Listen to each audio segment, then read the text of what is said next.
är riktigt bra egentligen. Om du filmar monitorn här. Du ska ta ett kort bara. Du filmar där så. Ja.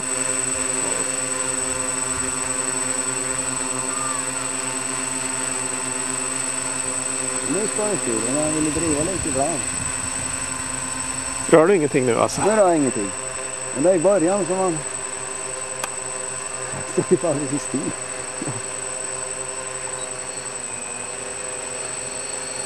Filma annars när helikoptern nu. Ja, jo en gång ja.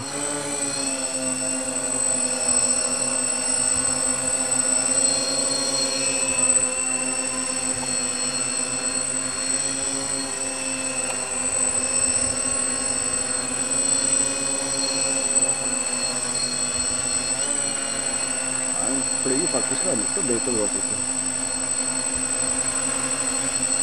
Jag tyckte i början var han lite sådär. Det står att han kan driva 2,5 meter.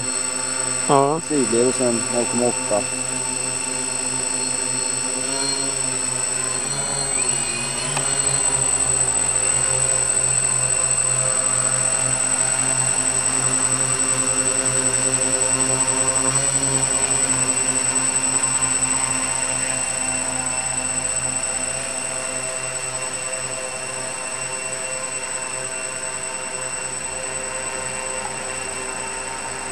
Nu vill han driva lite, ser du när jag drar.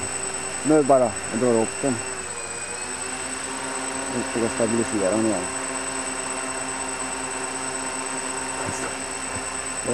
Jag står ju faktiskt väldigt still.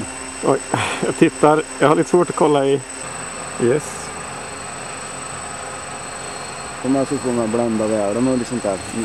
Om du går ner lite där. Det är det.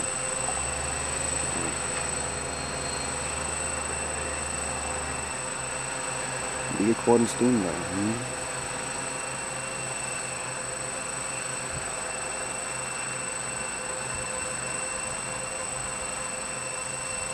Lite är det. Nej, som sagt, jag är inte bråk om det här.